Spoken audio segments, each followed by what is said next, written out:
Oras Bishop Ephraim Fahutagana, alas 4:14.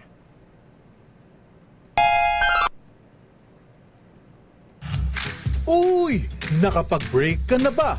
Nakapag-relax ka na ba? Saan ka man nagtatrabaho, mapa-opisina man o work from home o mula mismo sa pwesto, sasabayan namin ang break time mo. Sasabayan namin ng mga balita at komentaryo, mga panayam ng mga taong viral ngayon. DZRH Break Time!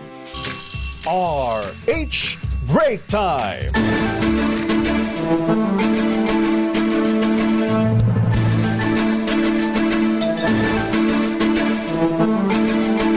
Isang mainit na hapon, Pilipinas. Ako po si Dayo Makalma. Ako naman po, Thea Petro Carpuz. At narito ang headlines ng ating mga balita ngayong araw ng Miyerkules. Uy, simbang baklaran mga kuyang mga ateng. Ngayong 25 ng buwan ng Marso. Sa ating mga headlines, emergency power para suspindihin o tapyasan ang fuel tax. Pipirmahan ngayon ni Pangulong Bongbong Marcos. Pangulong BBM ipinag-utos ang paglalabas ng 20 bilyong pisong emergency fund para matiyak ang fuel supply ng Pilipinas. Department of Health nagbabala naman sa pagtaas ng presyo ng mga gamot at medical services sa Pilipinas. DSWD nagbabala sa publiko sa mga scammer ng 3,000 fuel subsidy. Huwag i-click ang link ng e-fuel voucher. Kamara naglabas ng subpoena duces tecum para isumiti ni Vice President Sara Duterte Carpio ang kanyang SALN at iba pang mamahalagang mga dokumento. Mga pampasaherong bus, pinangambahang magkulang sa panahon ng Semana Santa bunsod ng serye ng taas presyo ng langis. Publiko binalaan naman sa paglipanan ng mga peking hotel at resort accommodations ngayong summer season. Naku, PNP-HPG Acting Director Tamayaw nag-resign dahil sa reklamong sexual harassment laban sa kanya sa Napolcom. Gaming platform na Roblox namumuro ipagbawal sa Pilipinas dahil sa panganib sa seguridad o pagka-addict ng mga kabataan. At Pag-asa nagbabala ng pananalasa ng El Nino sa buwan ng Hulyo hanggang Setyembre ngayong taon. At ngayon sa detalye ng ating mga balita. Kinumpirma ni Pangulong Bongbong Marcos na pipirmahan na niya ngayon March 25 ang batas na magbibigay sa kanya ng emergency powers para suspindihin o kaya tapyasan ang excise tax sa mga petroleum products. Sa press briefing sa Malacanang, sinabi ng Paulo na natanggap na nila ang panukalang suspindihin o bawasan ang excise tax sa langis. Ito'y bilang tugon sa patuloy na pagtaas ng presyo ng produktong petrol sa bansa. Bunsod naman ang lumalala pang tensyon sa Middle East. Narito ang Pangulong Marcos. Nakipag-ugnayan din tayo sa Kongreso upang mabawasan at alisin na ang excise tax sa langis. Yun po yung batas na hiningi natin sa unang-una. Natapos na ang kanilang pag-aaral doon sa batas na yan at nasa amin na at siguro by the end of today, I will be able to sign that into law already. Ngayon, titignan ngayon natin kailan ang pinakamagandang oras, when is the best time to use that new authority. Ngayon na, Mr. President. Now na. Now na, Apo. Nagbayag kit din. Samantala, pinag-utos si Pangulong Ferdinand Marcos Jr. ang paglalabas ng 20 bilyong piso bilang emergency fund para matiyak ang sapat na supply ng langis sa bansa. Ang Department of Energy ang mismong tatanggap ng emergency fund sa pamamagitan ng Special Allotment Release Order at Notice of Cash Allocation. Ayon sa Department of Budget and Management, ang aprobadong budget ay kukunin sa Malampaya Gas Fund sa ilalim ng special account sa General Fund. Gagamitin ang 20 bilyong piso para sa implementasyon ng Emergency Energy Security Program ng gobyerno na layuning matiyak ang fuel availability, maiwasan ang kakulangan ng supply ng langis at matapatan ang patuloy na epekto ng global oil crisis. Popondahan din nito ang strategic procurement ng fuel products kabilang na ang diesel, gasolina at LPG para mapatatag ang National Fuel Inventory, pump prices at matiyak ang tuloy-tuloy na operasyon sa sektor ng transportasyon, logistics, agriculture, emergency response at iba pang critical sectors. Lalo pang hinigpitan ng Philippine National Police ang seguridad sa mga energy facilities sa bansa. Ito'y kasunod ng deklarasyon ng Pangulong Ferdinand Marcos Jr. ng National State of Energy Emergency. Ayon sa PNP Chief General Jose Melencio Nartates, nakatutok ang pulisya sa seguridad ng mga critical energy facilities at para matiyak na mapanatili ang kayusan at kapayapaan. Magpapadala rin ang PNP ng dagdag pwersa sa mga pangunahing lugar para maiwasan na magkaroon ng aberya o kaya may magsamantala sa sitwasyon. Kabilang sa magiging bantay sarado ng PNP ay ang mga power substations, transmission lines at power plants na posibleng maging target lalo sa panahon ng kakulangan ng power supply. Bukod pa sa magiging mahigpit din ang seguridad sa mga gasoline stations, mga fuel depot at iba pang energy plants sa buong Pilipinas. Samantala, naka-standby na ang buong puwersa ng militar kasunod ng deklarasyon ni Pangulong Bongbong Marcos na State of National Energy Emergency. Ayon kay AFP spokesperson Colonel Francel Padilla, handang sumuporta ang kasundaluhan sa mga critical infrastructure, logistics ng essential goods, engineering at rapid response lalo na sa kanayunan. Ginawa ni Padilla ang pahayag matapos atasan ni Pangulong BBM ang law enforcement agencies na tiyakin ang seguridad at integridad ng key installation sa gitna ng ginagawang pagrereserba sa langis at iba pang source ng enerhiya. Hindi man kasama ang Department of National Defense sa pagbuo ng komite, binigyang diin ng AFP na pasok sa mandato nito ang siguruhin ang energy security at pambansang kaayusan sa gitna ng krisis. Kinastigo naman ng mga senador ang ilang ahensya ng pamahalaan dahil sa hindi sila nagkakaisa sa pagkilos para matugunan ang krisis dulot ng gyera sa gitnang silangan.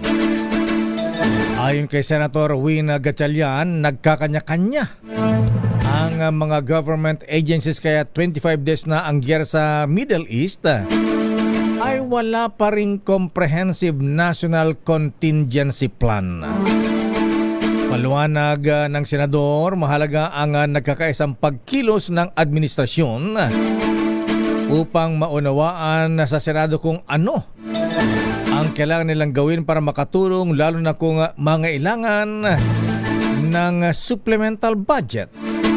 Narito si Senator Sherwin Gatchalian.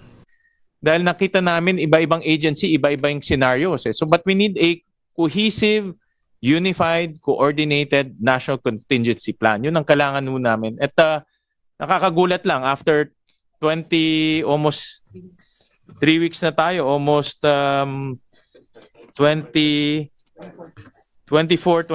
days, 25 days, wala pa tayong national contingency plan. No? Nakakagulat lang dahil samantala, sinabi naman ni Senator Loren Legarda na na-high blood pa kahapon na aminin man o hindi na mga ahensya ng pamahalaan ay napakabagal ang kanilang pagkilos. Sabi ni Ligarda, alam ito ng Department of Budget and Management dahil maraming ahensya ang napakababa ang kanilang absorptive capacity at budget utilization kapag normal ang panahon. Lalo ngayon na nasa krisis na ang bansa, ngunit ayaw pang tanggapin ng ilang opisyal ng pamahalaan. Narito naman si Senator Loren Ligarda. And everybody in government, especially in the executive, must admit on regular times you are slow, painfully slow. And the DBM knows this. And we know that because we've been doing the budget for decades now. Your utilization, your implementation is so slow, with the exception of some agencies like DSWD. Ang na-high blood na Senadora Loren na kahapon.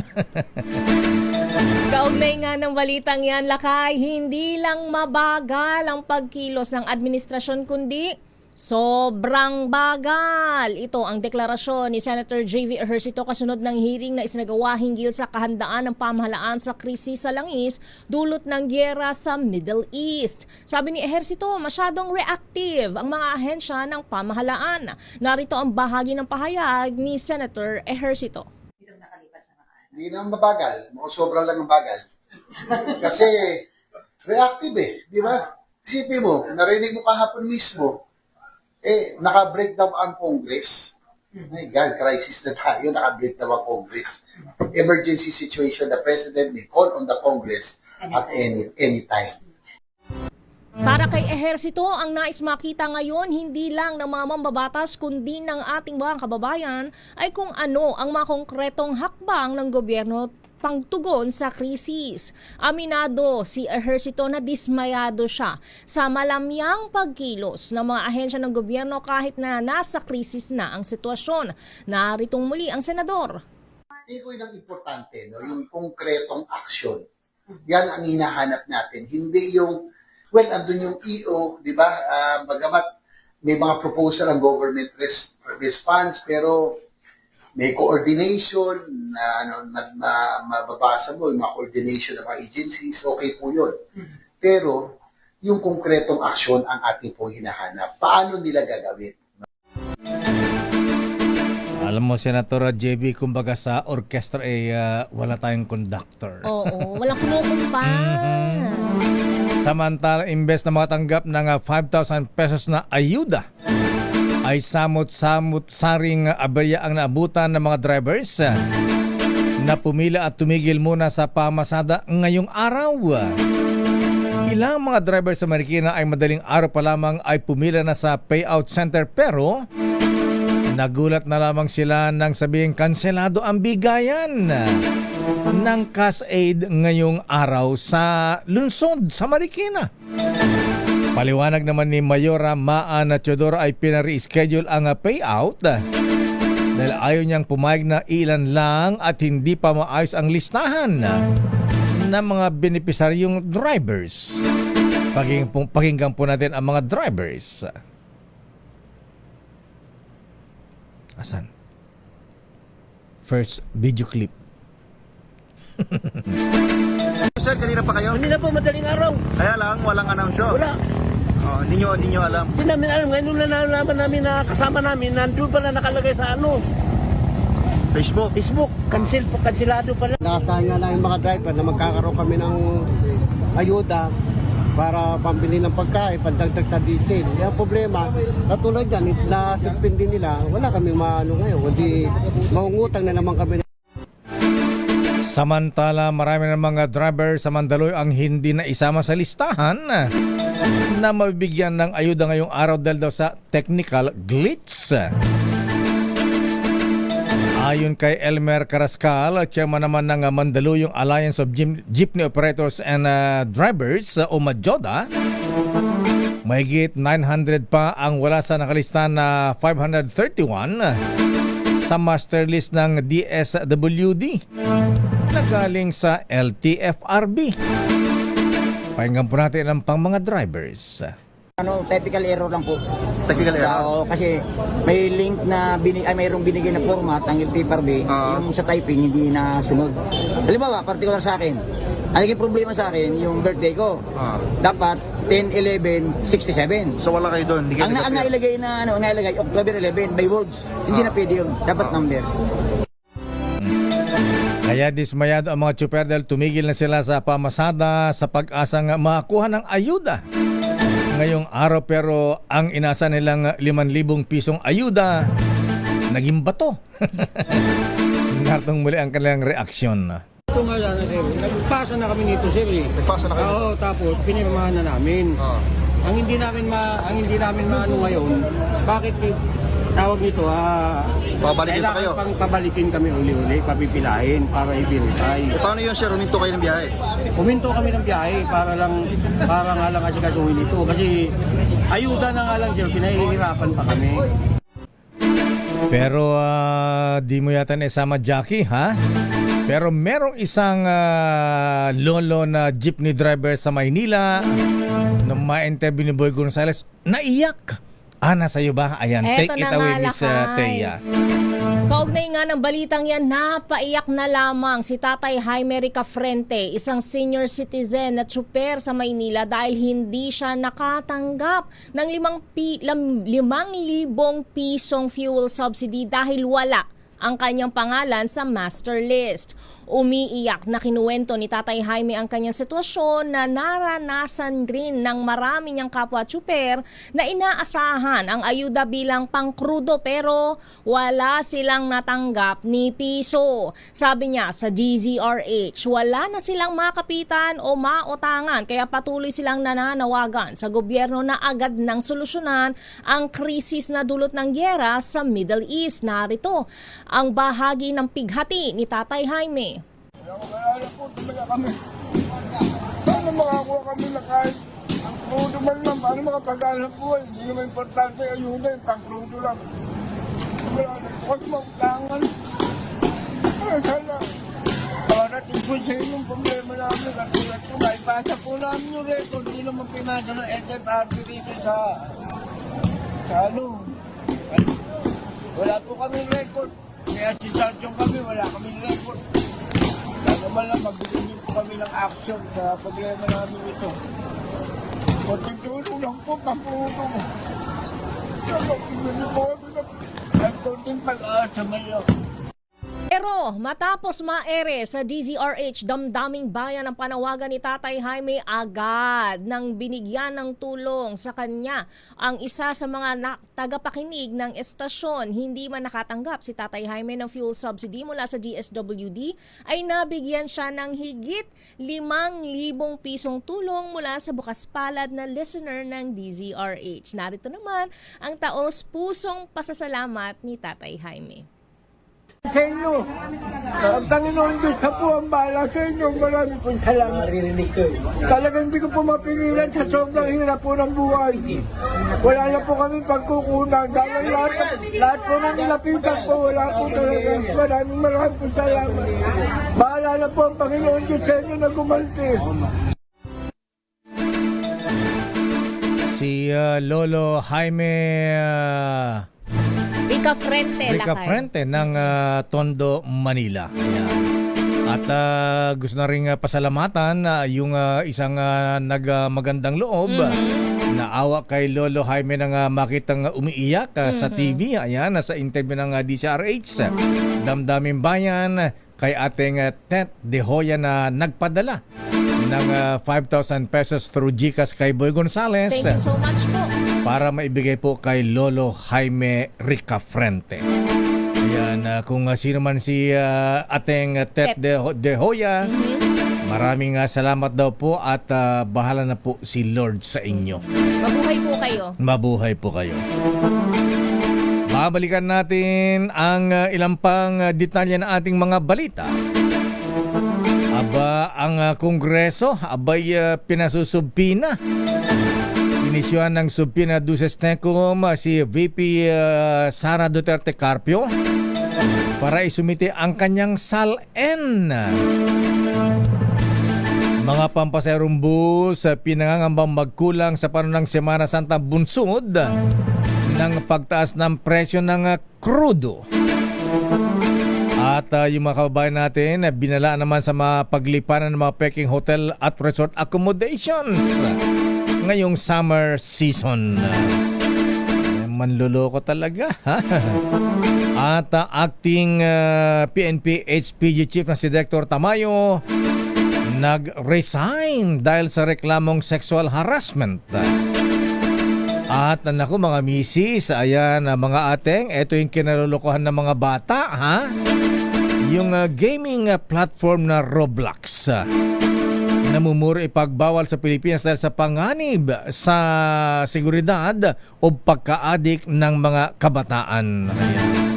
Matagal na ito ha? Ayan, dapat talaga ipagbawal na yan. At naku, ingat-ingat po tayo mga kuya, mga ateng, lalo sa mga senior, may mga karamdaman. Abay, mukhang papasok na po ang El Nino. Ayan. Sobrang tag-init. Pero yan daw po ay mararamdaman sa buwan ng Hulyo hanggang Setyembre. July na ang summer, hindi na Umatas na naman hindi lahat. na March. April, March, April, May. Climate change nga naman ha. Ang detalye na mabalitang yan sa ating pagbabalik sa ating palatuntunang Break Time. RH Break Time. Oras, Mr. Cesar Lee, Mr. Michael is my guy. Ikaw, bossing Michael Guy, ha? Ayan, huwag masyadong maglaro ng golf na sobrang init, ha? Huwag kang magtipid, ha? Ayan, kumaka na umbrella girl, ha? Oras, Kuyang Larry Francisco, aloha! Alas 4:35. Break Time. Oras, Miss Thea. Ganap ng alas 4:44. Standby, Ninong Noche Kakas mula sa Malate, Manila. Standby sa ating kring-kring panalo promo. At standby sa ating mga reports. Standby Let Narciso mula sa Malacanang. Ang Pangulong Marcos dumistansya sa posibleng pag-takeover ng pamahalaan sa industriya ng langis sa bansa. O naman, tama lang naman. Huwag namang aabot na ng ganun. Unless na magmatigas sila. Siguro, Miss Let, ha? Apo, Presidente, siguro price cap, ayan, price ceiling, ayan. Sa mga oil companies. At utusan na rin po ang BIR. Ayan. Yan. Commissioner Mendoza. Ayan. Kuya Ed, Kuya Aldo. Ayan. Wency. Ayan. Imbestigahan kung magkano ang kinita ng mga oil companies sa pagtaas ng presyo ng kanilang produkto nitong panahon ng crisis. Ayan. Diba? Okay na ba yun? Pwede na yan, lakay. Nakaka-happy na yan. Sandali lamang sa ating mga reports. Standby Manang Milky, ha? Standby Raymond at Paas. At babati muna kami ng happy birthday. Ayan. Happy birthday muna kay Kuya Paul De Los Santos ng Malinaw Lads dyan sa Pablo City. Mula kay Kuyang Hector Briñas at happy birthday din kay Kuyang Nick Sebastian. Naragsak nga pa nagkasangay kabagis dyan sa Rojas Isabela. Aba? Agparte ka rin ti kalding ka, nagpainom pa iti emperador. Sabi ni Kuyang Barney Hosana. Mayor John Villanueva ng Bukawi, Bulacan. Happy birthday from Bobby Esquivel. At siyempre sa ating kasama rito na hindi pa yata nagpaparamdam. Happy birthday kay Giselle Ricafort. Ayan. Buti pa yung taga Batangas, nagparamdam. Ayan. Ay, Mayor Senny Mendoza, happy birthday po. Maraming salamat sa pagkain. Ayan. Happy birthday. At happy birthday din kay Aba from Spain with Love. Kay Kuyang Colonel Joseph Dator, ang military attaché sa Spain. Happy birthday, Kuyang Sir. Ayan. At sa mga taga... Kailan ba ito? Ayan, bukas pala. Ayan. Mga brethren, yung mga kuyang sa Dr. Filemon Aguilar Masonic Class number 332. Sila nag-imbita sa kanilang public installation bukas sa Grand Lodge. Incoming Worshipful Master Clark Daniel Ramos, Senior Warden Aaron Tolentino, Junior Warden Christian Victor Tronco. Ang guest of honor and speaker, Most Worshipful Raul Canon. At yung mga brethren sa Juan Sumulong Masonic Class number 169. Abay sila rin ay nag-imbita sa kanilang installation sa March 28, Sabado. Yan din sa Grand Lodge, incoming Master Robert Anthony San Juan, Senior Warden Jeffrey Alvarez, Junior Warden Marcus, ayan, with the U, Marcus Earl de la Cruz. At congrats sa mga officers ng Quezon City Travel Club sa kanilang induction of officers mamaya sa Quezon City Sports Club. Incoming President Kuyang Victor Nunez ng MMDA.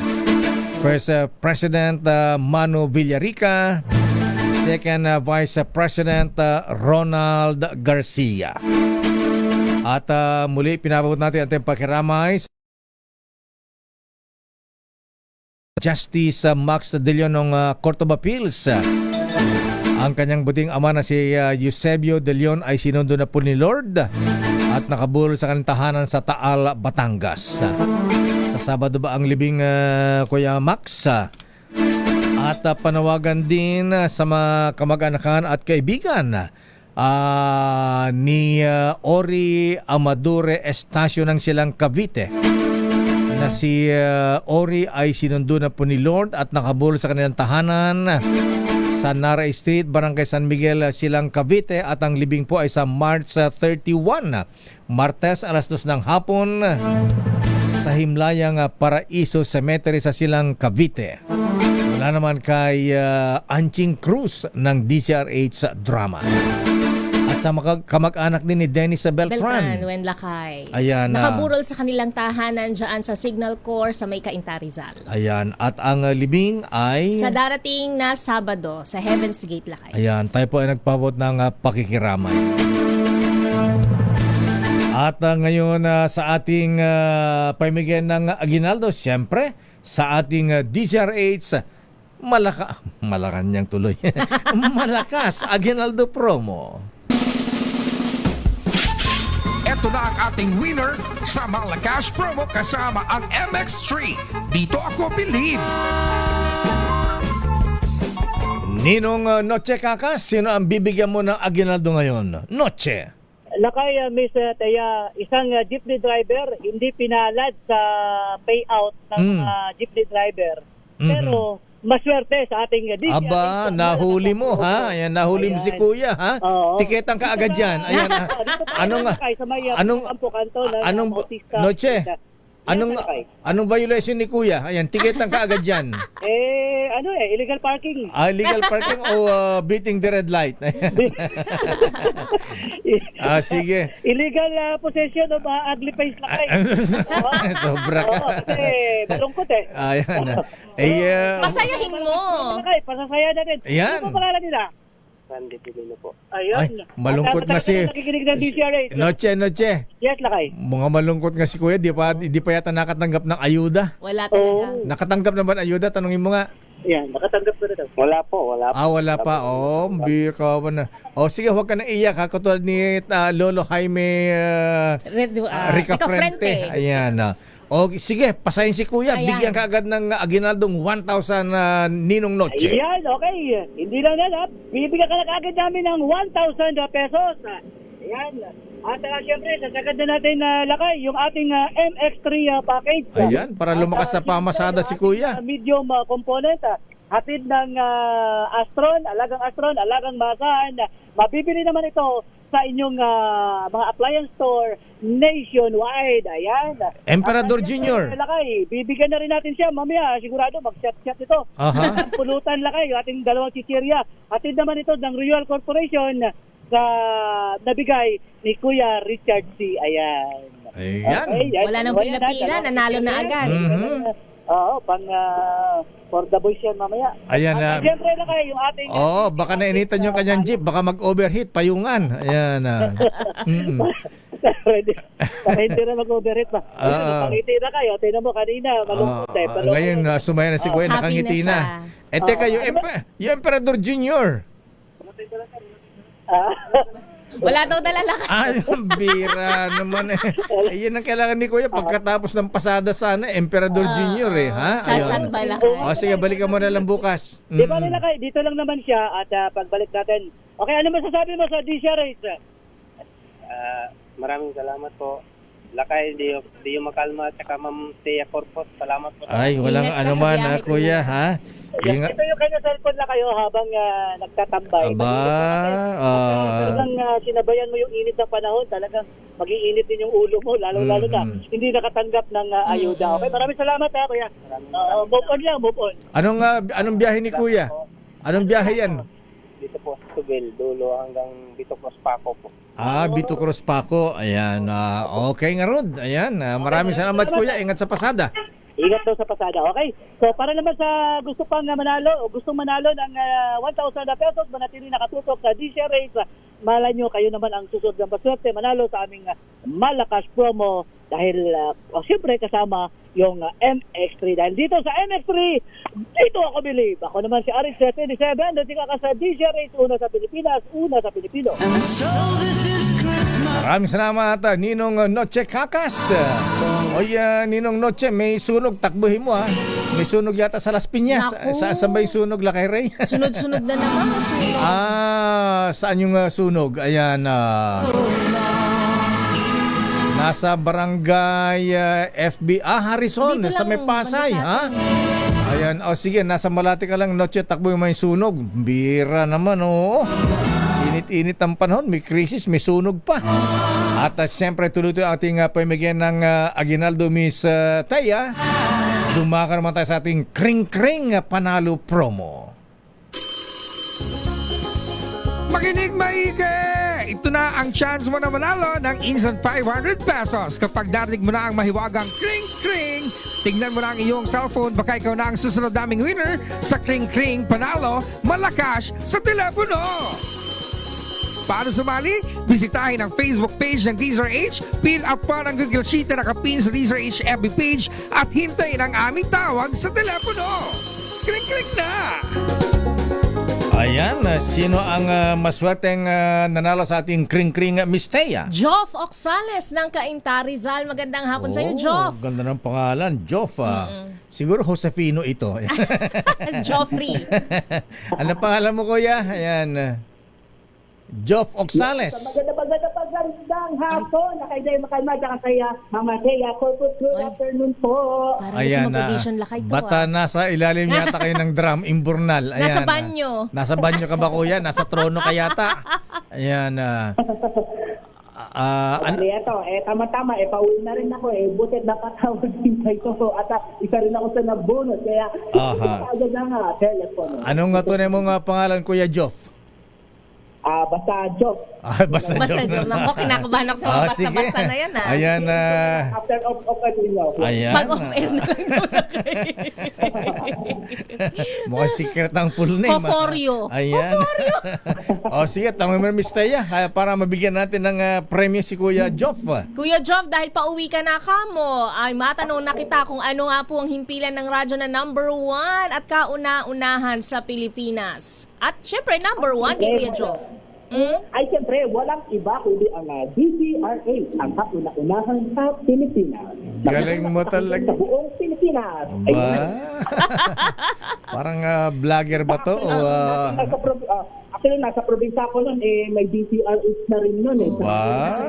FM through radyo natin. Kasi nakalakihan ko kasi nasa radyo natin dati yun So ngayon, napunta ako sa Maynila. Nasa AM pala itong mga programa dati nila kay Deco Makalma, kaya Joe Taro, kaya yun. Yung mga madalas na pinapakinggan ko dati mga program nun Okay nga Rod, Kuya Joff, maraming salamat at congratulations. Ayan, ingat-ingat Kuya, ha? Joff Oxales ng Cainta Rizal. At ngayon hatawin natin ang mga reports. Unahin nga natin ang report mula sa Malacanang. Pangulong Marcos dumistansya sa posibleng pag-take over ng pamahalaan sa industriya ng langis sa bansa. Wag naman tama na siguro yung magtakda ng price ceiling sa presyo ng langis. Aris number 14, Let Narciso, please come in. Miss Let. Let it. President Marcos Jr. ang posibilidad na i-take over ng gobyerno ang oil industry para makontrol ang presyo ng mga produktong petrolyo. Ito kasunod ang pagdedeklara niya ng State of National Energy Emergency dahil sa pagsirit ng presyo ng langis dulot ng giyera sa Middle East. Ayon sa Pangulo, ayaw niyang buksan ang usapin tungkol sa bagay na ito. Sa kanyang presidential address, aminado si Pangulong Marcos na mahirap sagutin at gawa ng paraan ang pagtaas ng presyo ng langis dahil walang control dito. Kaya naman ang ginagawaan niya ng pamahalaan ay mga hakbang na makatutulong na maibsan ang epekto nito. Pakinggan natin si Pangulong Marcos. Hindi natin kontrolado ang presyo ng langis sa mundo. Yan ang katotohanan na ating hinaharap. Ngunit ang hindi maaring mangyari ay maramdaman ng bawat Pilipino ang buong bigat nitong mga pangyayari na wala naman silang kinalaman. Isa lamang ang aming pamantayan. Agaran, pinakamabilis at direktang mararamdaman ng ordinaryong Pilipino, hindi bukas, hindi sa susunod na linggo, ngayon, sa pagkain, sa pamasahe, sa kuryente, sa araw-araw na gastos ng pamilya, yan ang mga hakbang na aming inuuna. Si Pangulong Bongbong Marcos. Ito si Let Narciso para Let. sa DZR. Yes, okay? Wala bang order ang presidente na magtakda ng price ceiling sa presyo ng petroleum products, Miss Let? Wala pa sa ngayon, Lakay. Yan na mahirap. Ayan. Hindi na nga magkasya yung presyo ng langis. Alam natin, Lakay, yung emergency powers na suspindehin o ibaba yung egg price tax na lang. Ayan. Bukod sa pagsuspindi o pagbawas, para mapigilan yung mga nagsasamantalang oil companies, kailangan natin ng price ceiling, Miss Let. Oo, Lakay, ang binanggit pa lang ni Presidente kanina ay yung sa kuryente, Lakay pero yung pag-control sa presyo ng langis ay wala. Diyan mapupulaan ng presidente pagka ganyan. Ayan ang pinaka unahin dapat. Alam naman natin ang epekto ng presyo ng langis. Naapektuhan ng lahat ng gastusin, Lakay. Ay, sinabi mo, pamasahe, ayan, pasada, ayan, produkto, ayan, biyahe ng kalakal. Okay, so wala pang detalya, Miss Let, yung State of National Energy Emergency at kung ano ang nilalaman ng emergency powers na ipinagkaloob sa kanya.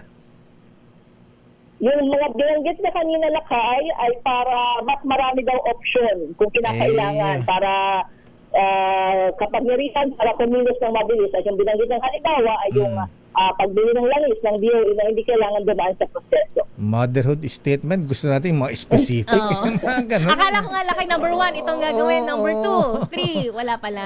Ay, apo. Ang sinabi niya maaaring pakialaman ang supply at pressure ng kuryente. Ayan. Secondary na lang yung kuryente. Kasi anong importante, langis. Okay nga, Rud. Ayan. Abangan natin kung ano pa ang mga susunod na hakbang. Mukhang yan ang problema pagka mahina mga advisors ng presidente. Ha? Ako na lang mag-advise, Lakay. Ayan, Isulong ko ba yung panukala ko? Ayan. Unsolicited advice na yung ginagawa natin. Ayan. Kaya tama lang yung sinabi ng presidente na ayaw niyang i-take over ng pamahalaan ng industriya ng langis dahil wala nang magaling sa gobyerno. Naku po. ay, yung Energy Secretary, di naman magaling. Pinapagalitan pa ni Senator Loren. Ayan. Pero sabi naman ng Presidente Lakay ay lahat ng suggestion, ng option, ng mga ideya ay pinag-aaralan yan ng pamahalaan kung yung mga detalye at kung magiging advantageous pa sa mga tao. Ang sinabanggit niya, kung ito bang mga hakbang na sinasabing o gawin ninyo ito, o gawin ninyo ganito, ay kung agarang mararamdaman ng taong bayan. Sige, pag-aralan pagkatapos na ang giyera sa Middle East. Speedy bagal, sabi nila, Lakay. Finish or not finish, pass your paper. Dapat ganun. Ay, apo. Okay nga, Rod. Anyamatan. Apo, nakapsot. Nagbayag. Ay, Awanin, wasaumin. Okay, maraming salamat, Miss Let. Balik sa inyo na kayo, Mr. Report mula kay Raymond. Government to government transaction dapat nang ipursige ng gobyerno upang makakuha. Alam mo, ang bago yung report ni Raymond, ayan, dito natin namimiss ang dating Pangulong Digong Duterte. Ayan, di ba? Yung may tapang at tatag, kung lakay. yung issue lang ng krisis sa tubig nun minura lang. Ayan, nasa Davao. Pag uwi ko sa Manila, pagka wala pa yan, paliliguan ko kayo. O di kinabukasan, may Meron tubig na. ka agad. Ganun sana kahit na kalahati man lang nung ginagawa ni dating Pangulong Digong noon para maramdaman din na hindi pwede yung mga nagsasamantala at mga umaabuso, ha? Di ba, Dong? The order is dead or alive. Wag naman ganun, Dong. O si Raymond muna. Government to government transaction dapat nang ipursige ng gobyerno upang makakuha ng sapat na supply ng langis, sabi ni Senator Sherwin Gatchalian. I-detalye mo balitang yan, RH28 Raymond Dadpaas. Raymond. Mr. Mayor, panahon ang gamitin ng Pilipinas ang magandang relasyon nito sa ibang bansa upang makakuha ng sapat na supply ng langis. Ito ang paniniwala ni Senador Sherwin Gatchalian kasunod ng kanyang mungkay na ipursige ng gobyerno ang government-to-government transaction. Direkta ito may pag-usap sa mga bansang may stock ng langis sa tulong ng Department of Foreign Affairs. Kabilang sa mga itarget ng mga bansa ay bansang Amerika at ng bansang Venezuela na nagbebenta din ng kanilang langis. Sabi ni Gatchalian sa kanyang pagkalamay si Finance Secretary Frederick Go ang naatasan na maghanap ng mga bansang mahal nating mabilan ng langis at tiyakin na darating ito bago maubos ang ating stock na petrolyo na tatagal ng 56 na araw. Narito si Senador Sherwin Gatchalian. Dito na papasok yung ating diplomatic relationship with other countries. No? Dahil marami dito, tingin ko magiging government-to-government transactions. At yun din yung aming suggestion sa kanila, sa DOE, na pumasok na sa government-to-government arrangements. Dahil kung iiwan lang natin to sa private companies, sa tingin ko, hindi na kaya ng private companies dahil na sila kumbaga, beyond their capability na itong nangyayari. So, kailangan government-to-government na para makasecure tayo ng firm supply. Bahagi ng pahayag ni Senador Sherwin Gatchalian.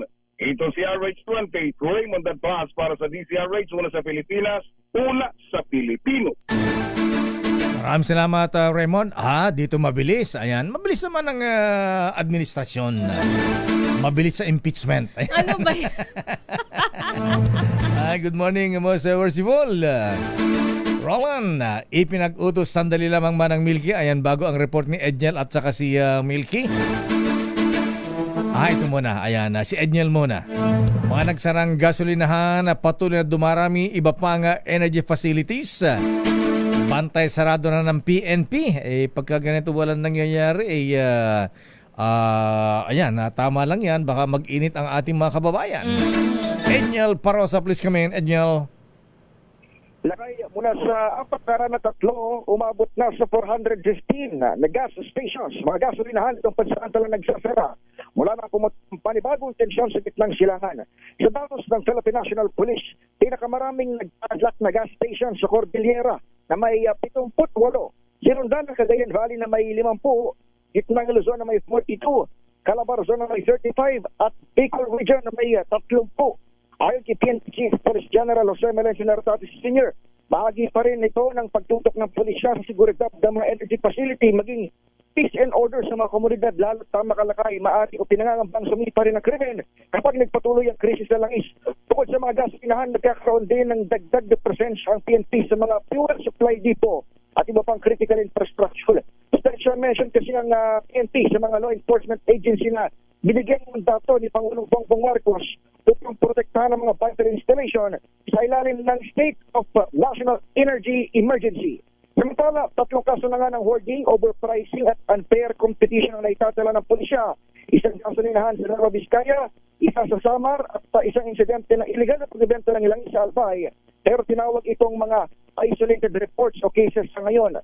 Binigyang din ni PNP spokesperson, Police Brigadier General Antonio, na patuloy ang koordinasyon ng hanay sa iyo pang ahensya ng gobyerno upang matukoy kung saan pa mas kailangan ng deployment ng kanilang mga tauhan sa mga susunod na araw o linggo. Pakinggan natin si General Tuanyo.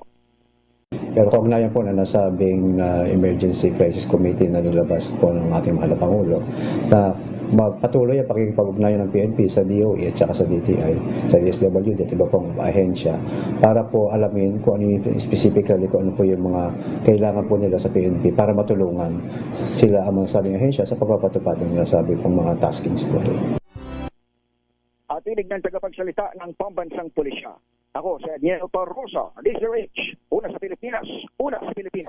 Maraming salamat, Edniel. Bago ang report ni Milky Rigunan, ipinagutos ng House Justice Committee ang pag-issue ng subpoena duces tecum upang piliting isumiti ang mamalagang dokumento at ebidensya laban kay Vice Presidente Sara Duterte Carpio. At kasama na dyan ang kanyang SALN. Sa botong 34 na yes at isang no, inaprubahan ng panel ang motion ni Congressman Joel Chua na hilingin sa Office of the Ombudsman ang lahat ng Statement of Assets, Liabilities and Net Worth o SALN ng Vice Presidente mula noong siya ay naging mayor pa ng Davao hanggang sa ngayon. Bukod dito, inaprubahan din ng komite ang pag-i-issue ng subpoena sa NBI para sa kanilang investigation records. Ito kaugnay naman sa viral video kung saan maririnig ang Vice Presidente na nagbanta sa buhay ng Pangulong Marcos, First Lady Lisa Araneta Marcos at dating Speaker Ferdinand Martin Romualdez. Ito na nga, House Sergeant at Arms inalerto na para sa proteksyon ni Ramil Madriaga sa sandaling dumalo sa susunod na impeachment proceedings. I-detalye mo ang balitang yan, RH12. Milky Riganan. Manang Milky. Nakayateya may pag-ugnay ng House Sergeant at Arms sa Bureau of Jail Management and Penology at sa Korte para matiyak ang proteksyon ni Ramil Madriaga. Si Madriaga ay ipipresenta na sa susunod na impeachment proceedings sa April 14 at gusto ni Justice Committee Chair Jervil Duistro na masiguro ang kaligtasan nito. Si Madriaga ay isa sa mga dating aide ni Vice President Sara Duterte at nakatakdang tumestigo laban sa Vice Presidente tungkol sa umano'y questionable intel at confidential funds. Bukod dito ang alegasyon ni Madriaga na ang kandidatura umano ni VP Sara ay pinondohan ng droga at mga nasa likod ng pogo. Narito ang pahayag ni Justice Committee Chair Jervil Luistro.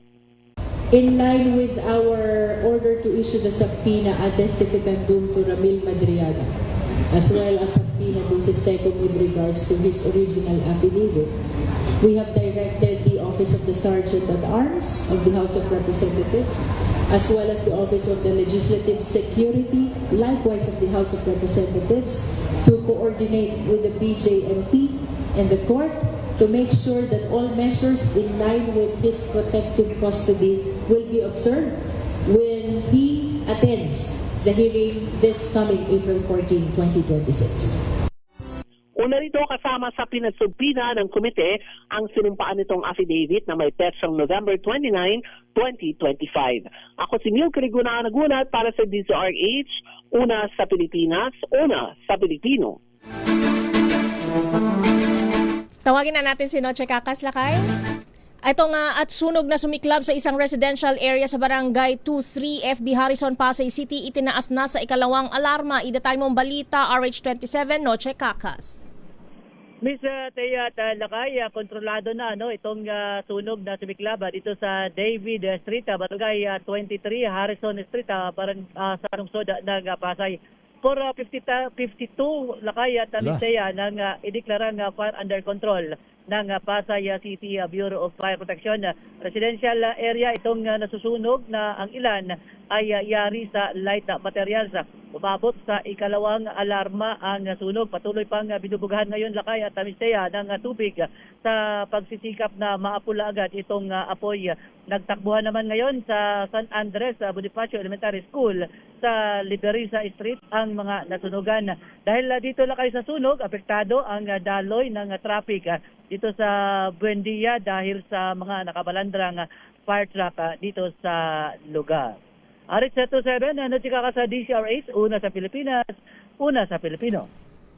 Samantala, posible nang maban ang gaming platform na Roblox sa Pilipinas dahil sa banta nito sa seguridad ng mga kabataan. Ayon sa Cybercrime Investigation and Coordinating Center o CICC, nagpahayag na ng kahandaan ng mga telecommunication company sa Pilipinas na sumunod sa implementasyon nito. Ginawa ng CICC ang pahayag kasunod ng pagbibigay nila ng 15 araw na ultimatum sa Roblox na magbigay ng pahayag kaugnay ng mga kahinahinalang gawain na nangyayari sa kanilang platform. Kabilang dito ang pag-target ng mga drug trafficker at pedophile sa mga menor de edad na gumagamit ng Roblox. Kaugnay nito, hinikayat din ng CICC ang mga magulang at guardian ng mga kabataan na bantayan ang mga online activity ng kanilang mga anak upang matiyak ang kanilang seguridad sa mga digital platform. Maraming naluloko dyan, mga bata. Ayan, parang totoo sugal na din kay. yan sa mga bata. Naku po. At sabi nating business correspondent Mr. Michael Ismaygay. How much lakay? Tumaas na naman ang palitan sa dolyar. Nagsara sa 60 pesos and 10 centavos bawat dollar. At bago kita magpaalam, may standby James, Millie and Angelica sa susunod. Bati mo natin ang mga taga Big A Autotech Enterprises sa may Evangelista Street. Sina Marlon Corpus, MJ Jawili, EJ, Laila, Irene, Ruel, J, Juancho, Renz at JK Bartolata. Ayan, binabati ni Sarge, Sergeant Wilson Fernandez. Hello po.